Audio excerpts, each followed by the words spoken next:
आम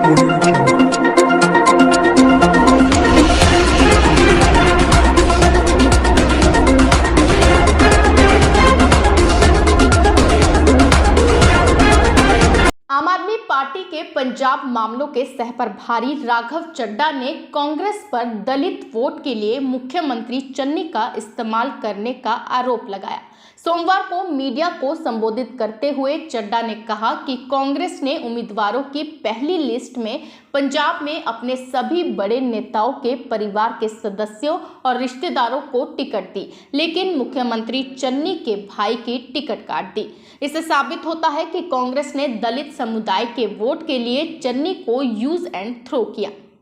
चड्ढा ने टिकट पाने वाले कांग्रेसी नेताओं के परिवारों का जिक्र करते हुए कहा कि कांग्रेस ने फतेहगढ़ साहब के सांसद अमर सिंह के बेटे को रायकोट से, अवतार हेनरी के बेटे को जालंधर से, ब्रह्मा महिंदर के बेटे को पटियाला देहाती से और सुनील जाखड़ के भतीजे को टिकट दी है, लेकिन सार्वजनिक रूप से चुनाव लड़ने की इच्छा जताने के बावजूद मुख्यमंत्री चन्नी के भाई की टिकट काट दी। Indian Mirror Today bureau report. दो बड़ी चीजें आप सबके सामने रखने के लिए आज इस प्रेस कॉन्फ्रेंस को बुलाया गया है। पहली चीज, कल पंजाब में मानयोग मुख्यमंत्री आम आदमी पार्टी के नेशनल कन्वीनर अरविंद केजरीवाल जी पंजाब के अगले मुख्यमंत्री का नाम ऐलान करने के लिए आ रहे हैं।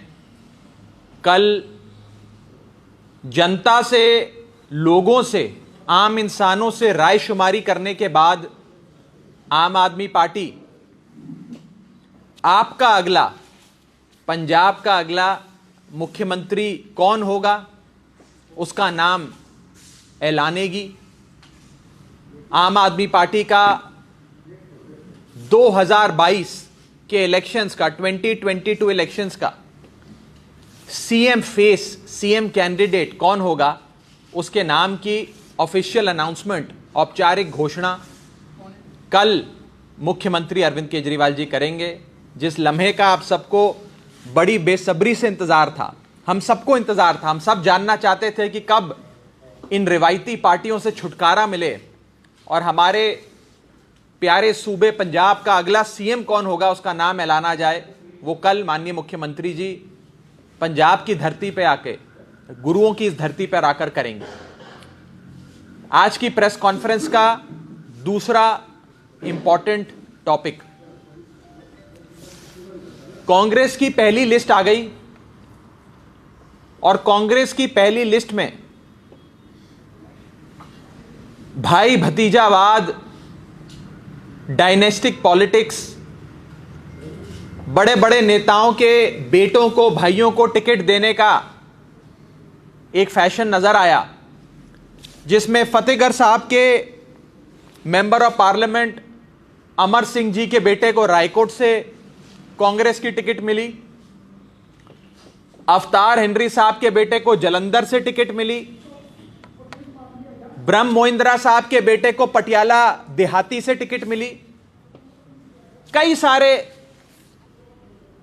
बड़े बड़े नेताओं के रिश्तेदारों को टिकटें दी गईं, लेकिन मुख्यमंत्री चरणजीत सिंह चन्नी के अपने सगे भाई जो बस्सी पठाना में बहुत समय से जा भी रहे हैं और कांग्रेस पार्टी से लंबे अरसे से टिकट मांग रहे हैं, उनको टिकट नहीं दी गई। मुख्यमंत्री के अपने सगे भाई की कांग्रेस ने टिकट काट दी। मुख्यमंत्री के कुड़म महिंदर सिंह केपी साहब, महिंदर केपी जी आदमपुर से टिकट चाहते थे, उन्हें भी टिकट नहीं दी गई क्योंकि वो चन्नी साहब के रिश्तेदार थे। मनोहर सिंह जी को टिकट नहीं दी गई क्योंकि वो चन्नी साहब के भाई थे। तो कांग्रेस पार्टी ने आज ये सिद्ध कर दिया कि चन्नी साहब को इस्तेमाल कर कर उनसे अपना काम निकलवाकर अब ये कांग्रेस पार्टी के लोग चरणजीत सिंह चन्नी साहब को पहचानते भी नहीं हैं। चन्नी साहब को मुख्यमंत्री आज हम कह सकते हैं कि शायद सिर्फ दलित समाज के एससी भाईचारे के लोगों के वोट लेने के लिए इस्तेमाल किया गया था। मैं बड़े ध्यान से अपने शब्दों को चुन रहा हूं, इस्तेमाल किया गया था। लेकिन चन्नी साहब कि आज कांग्रेस पार्टी में इतनी भी नहीं वक़्त है, इतनी भी नहीं चलती कि वो अपने परिवार वालों के लिए 2 टिकटें ले सके। ब्रह्मो इंदिरा साहब के बेटे को टिकट मिल जाती है, फतेहगढ़ साहब के मेंबर पार्लियामेंट अमर सिंह जी के बेटे को टिकट मिल जाती है, अवतार हेनरी साहब के बेटे को टिकट मिल जाती है। लेकिन सूबे के मुख्यमंत्री चरणजीत सिंह चन्नी साहब को कांग्रेस पार्टी उनके ना भाई को ना कुटुंब को किसी को एक भी टिकट नहीं दी। यह दिखाता है कि कांग्रेस ने सिर्फ चन्नी साहब का इस्तेमाल किया, चन्नी साहब को यूज एंड थ्रो किया और उनका मकसद सिर्फ एक समाज के वोट लेने का था, एक समाज को अपीस करने का था। उनका मकसद असल में रिप्रेजेंटेशन देना, प्रतिनिधित्व देना नहीं था। कांग्रेस पार्टी का असली चेहरा आज पूरे एससी समाज भाईचारे के सामने, दलित भाईचारे के सामने आ गया है। हम सब के सामने कांग्रेस का असली चेहरा आ गया है। और मैं कहना चाहता हूं कि कांग्रेस पार्टी यह काम एक बार पहले महाराष्ट्र में भी कर चुकी है। आज से करीब 12-15 साल पहले उन्होंने ऐसे ही इलेक्शन से पहले, इलेक्शन से ठीक पहले दलित समाज का वोट लेने के लिए मात्र 2 से 4 महीनों के लिए, सिर्फ 2-4 महीनों के लिए सुशील कुमार शिंदे साहब को महाराष्ट्र का मुख्यमंत्री बनाया था और अगले ही इलेक्शन में उन्हें बदल दिया। ऐसा लगता है कि चरणजीत सिंह चन्नी साहब को एक नाइट वॉचमैन की तरह, क्रिकेट की भाषा में कहा जाता है नाइट वॉचमैन, नाइट वॉचमैन की तरह चरणजीत चन्नी साहब का इस्तेमाल कांग्रेस पार्टी ने किया है। यह आज साफ हो जाता है। यह भी लगता है कि शायद कांग्रेस पार्टी के अपने प्रधान नवजोत सिंह सिद्धू साहब खुद ही चन्नी साहब की कुछ खास इज्जत नहीं करते। वो प्रेस कॉन्फ्रेंस करते हैं तो प्रेस कॉन्फ्रेंस के पीछे जो बैनर लगाते हैं, उस बैनर में सूबे के मुख्यमंत्री, कांग्रेस पार्टी के मुख्यमंत्री की फोटो नहीं होती, उन्हीं की फोटो गायब हो जाती। रोजाना सिद्धू साहब चन्नी सरकार पे भ्रष्टाचार से लेकर निकम्मेपन के आरोप लगाते हैं, मिली भगत के आरोप लगाते हैं। तो कहीं ना कहीं यह साफ नजर आता है कि चन्नी साहब की कांग्रेस में चलती नहीं है। लेकिन कांग्रेस पार्टी ने वोट बैंक पॉलिटिक्स करते हुए चन्नी साहब का सिर्फ और सिर्फ इस्तेमाल किया, उन्हें यूज एंड थ्रो किया और उनका मकसद सिर्फ उनके समाज के वोट लेना था, असल में प्रतिनिधित्व देना नहीं था। आज ये साफ तौर पे पूरे पंजाब के, पूरे हिंदुस्तान के एससी भाईचारे के सामने ये बात खुल के निखर के आ गई। आपका कोई सवाल हो तो आप पूछें।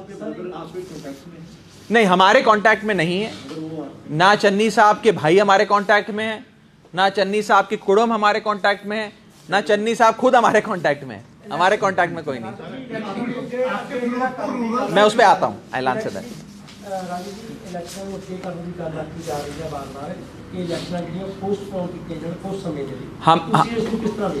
सर, हमने भी यही डिमांड करी आज।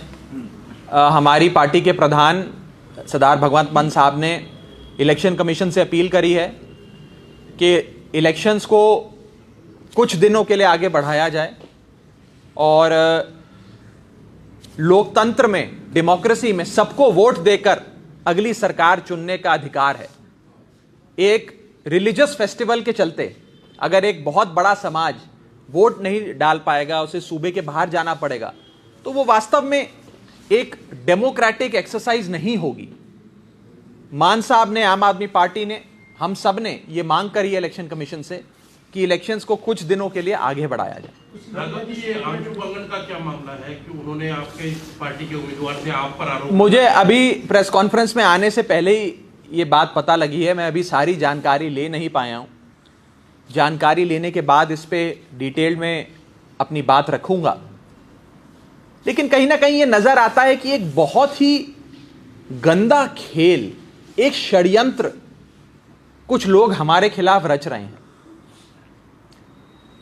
और आम आदमी पार्टी को हर सूरत में नुकसान पहुंचाने की कोशिशें करी जा रही हैं। मुझे बताया जा रहा है कि शायद कोई बड़े कांग्रेस के सीनियर नेता ने हमारे फिरोजपुर के कैंडिडेट को कॉल किया, उन्हें कहा कि आप छोड़िए, उन पर दबाव बनाया। अभी सारी जानकारियां कुछ ही देर में आपके सामने आएंगी। मैं इस प्रेस कॉन्फ्रेंस में इस पर ज्यादा नहीं कहूंगा, बस इतना कहूंगा कि एक बहुत गंदा खेल खेला जा रहा है आम आदमी पार्टी को रोकने के लिए, और उनका मकसद सिर्फ एक है कि पंजाब में अच्छे स्कूल ना बने, पंजाब में वर्ल्ड क्लास हॉस्पिटल्स ना बने, पंजाब में लोगों को वर्ल्ड क्लास इलाज मुफ्त में ना मिले, पंजाब में बिजली 24 घंटे ना आए। ये इनके मकसद हैं और ये पंजाब में अच्छी शिक्षा और अच्छे स्वास्थ्य व्यवस्थाओं को रोकना चाहते हैं। इसीलिए आम आदमी पार्टी के साथ ये कर रहे हैं। जो उन्होंने रीजंस दिए हैं, कोई बता रहा था, वो कह रहे हैं कि दिल्ली के ऑब्जर्वर प्रेशर बना रहे हैं कि होर्डिंग लगाओ, पोस्टर लगाओ, एलईडी लगाओ। हाँ, एलईडी लगाओ। अब पोस्टर, होर्डिंग, ये तो सारी पार्टियां कहती हैं लगाने के लिए, इलेक्शन का टाइम है। होर्डिंग पोस्टर तो हर कैंडिडेट को सारी पार्टियां ही कहती हैं कि जितनी ज्यादा वॉल पेंटिंग करा सकते हो कराओ, जितना प्रचार आप कर सकते हैं करिए। तो ये सारी बातें एक बहुत बड़े षड्यंत्र के ओर इशारा करती हैं। इस बारे में विस्तार से अभी थोड़ी देर में आम आदमी पार्टी आप सबके सामने अपनी बात रखेगी। मुझे अभी आते हुए बस बात पता लगी है, अभी थोड़ी सी देर में रखेगी। हरियाणा, हिमाचल की खबरों को जानने के लिए चैनल को सब्सक्राइब